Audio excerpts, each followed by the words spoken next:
back to the pirate. Welcome back to Kingswift. Thanks for all your views and everything. Subscriptions have been brilliant.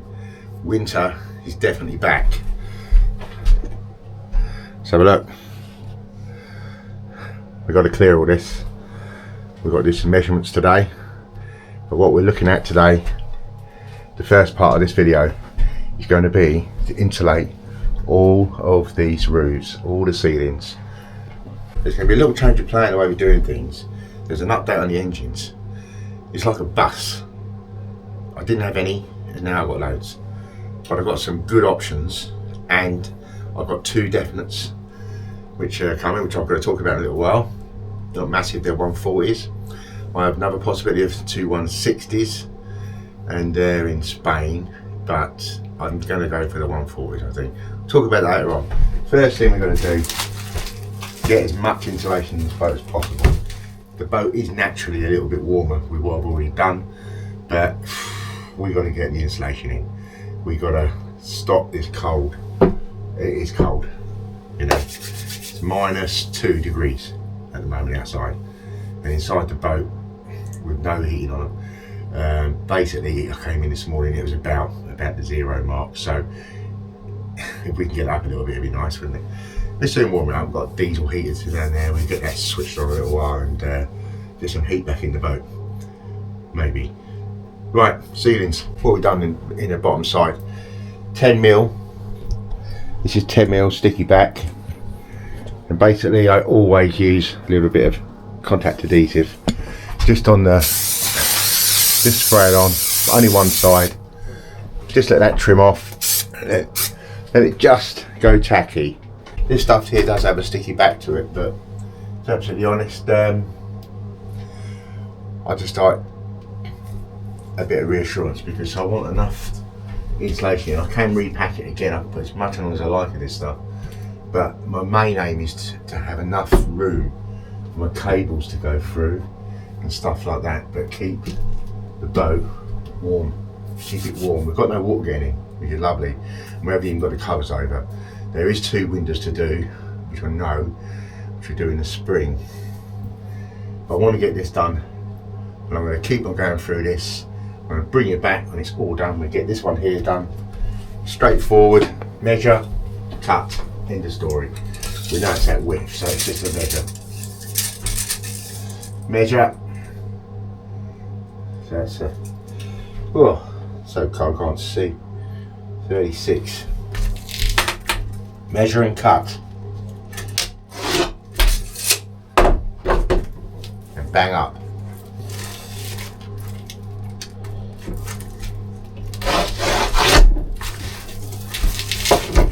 One little trick I do with this, I don't actually put this on when it's cold.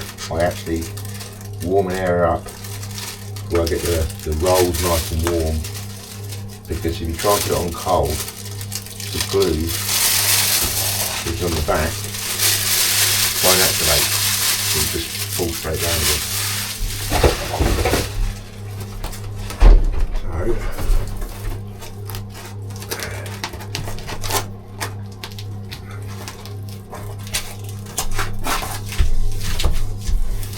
So, and that's as simple as that. Make sure it's really pushed on.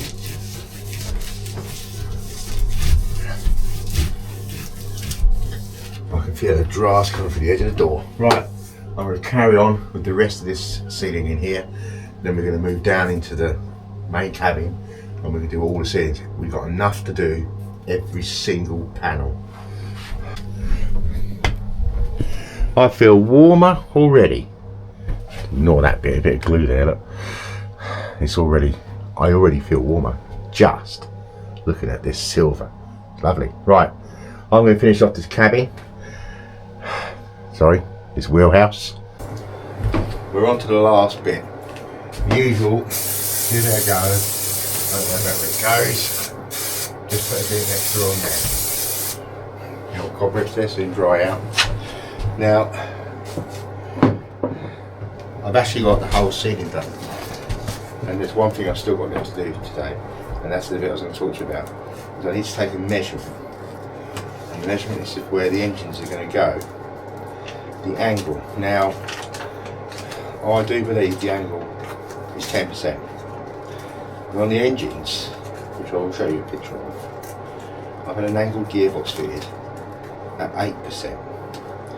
Now, there was other angles available, but I can't do that.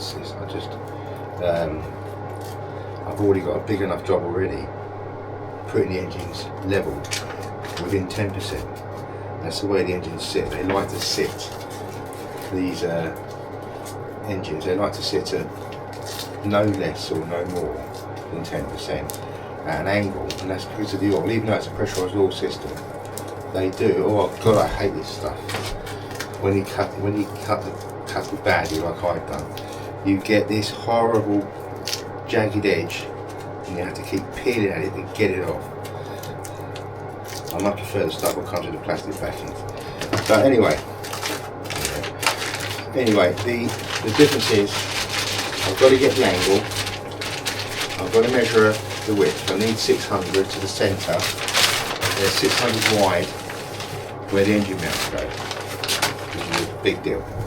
That's important. So, stand up a T now. Oh dear. No, that's not T, that's... No. Once this stuff bites, you only get a second chance. So let's try and get it right. It's taken me all day to do this. I'll tell you what, I can feel the difference in this boat, but it's taken all day. Well, again, getting back to that, what we need to do is, I'll show you what I'm doing. Getting back to that, the angle, look at this stuff, it's so sticky. it's incredible.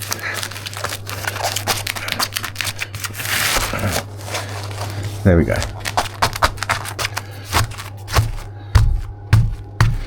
Get a bit of wood, push them into the corners. All right on. Well, look at that.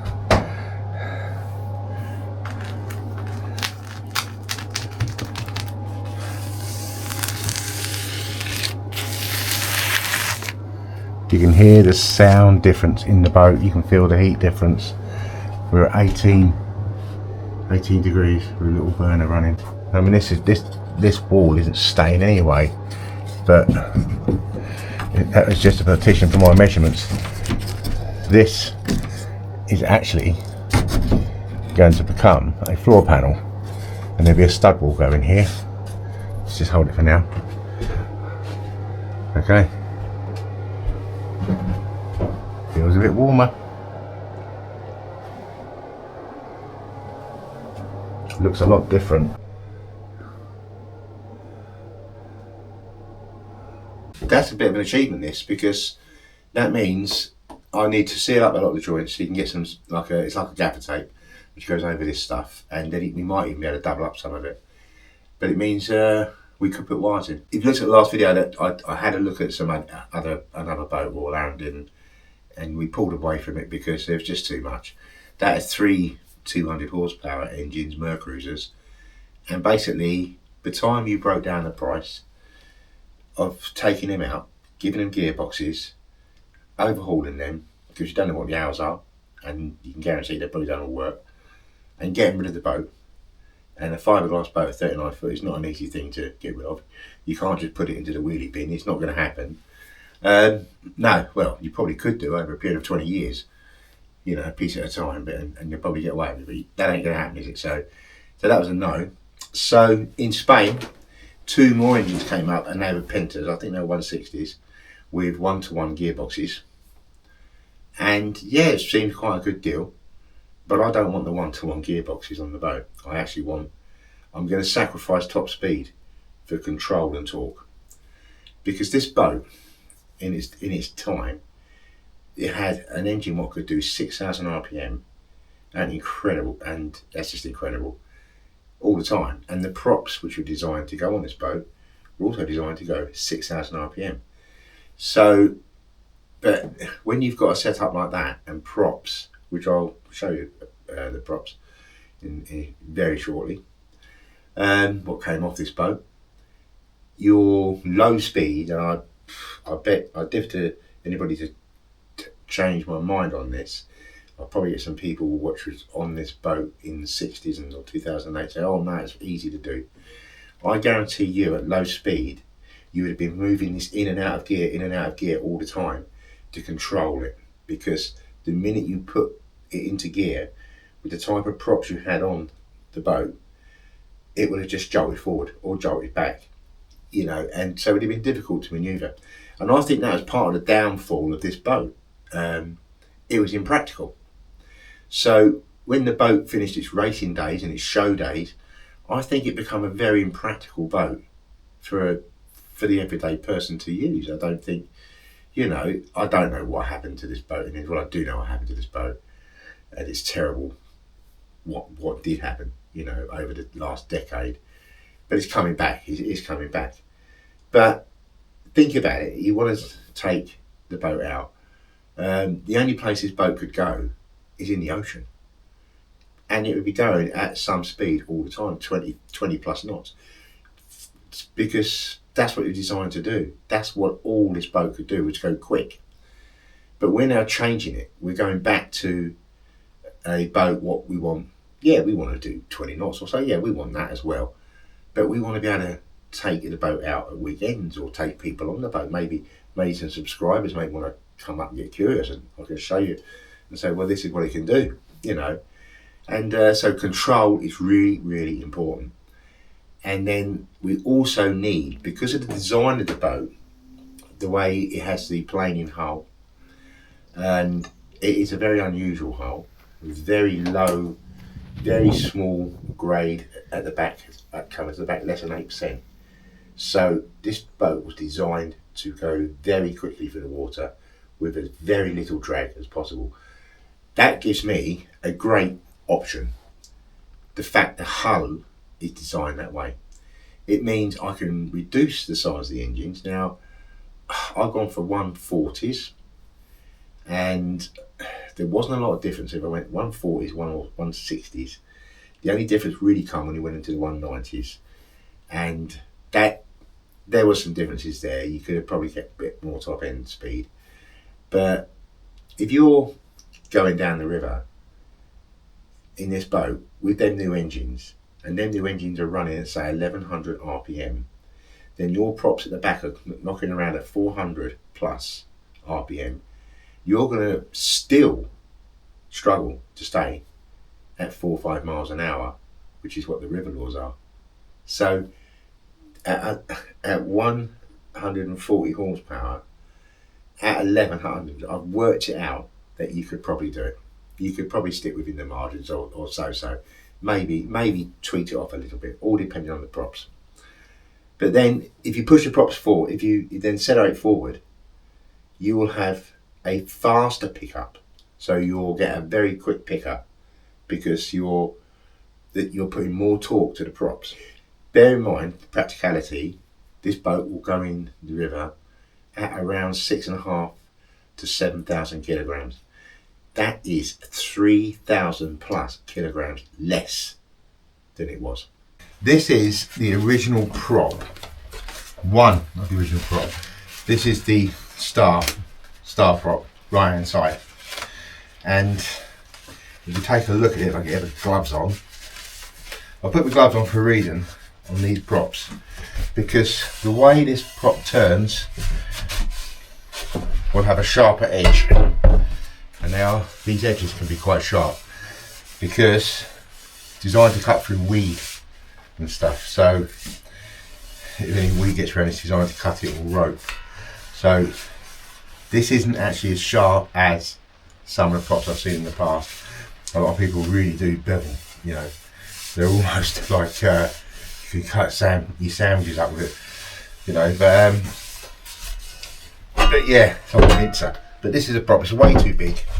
And if we look at the pitch of the prop, imagine this, what this does.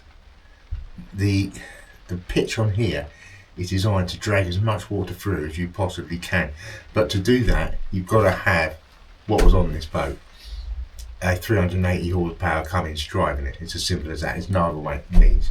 But what this prop lets you down with is control, because if you take a look at if you imagine this would be the front, this is the back. So basically, just trying to work how this will work.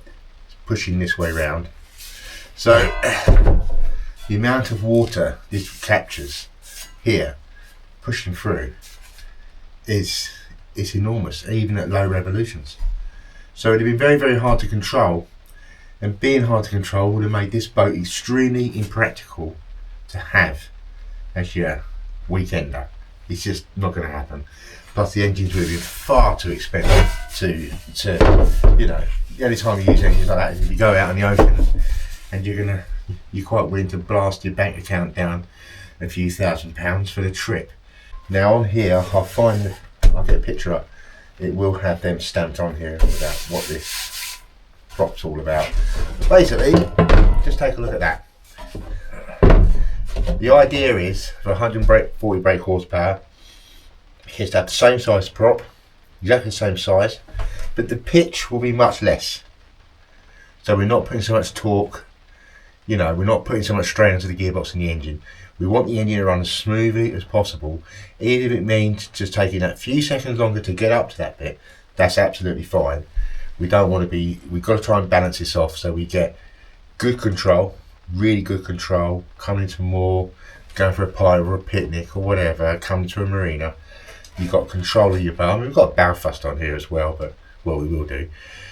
But yeah, for you should be able to take your Morse controls, use them in the opposite, and almost turn this on a sixpence. With these babies, you'll be spinning like a, I don't know, circus top. I don't know what you call them, spinning tops. You know, that will really do you. So, yeah, that's why they can't be used. If this was a free blade, I think it could be an in-betweener on a free blade, because you're losing all that pressure. But even a free blade, I don't know. It's huge. It's huge. You know, so we'll see.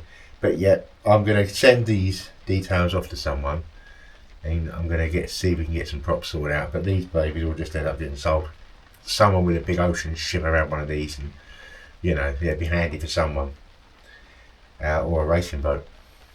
That's what this is. No longer going to be a racing boat. It's going to be a quick, stable boat, but it's not going to be banging through at 40 knots.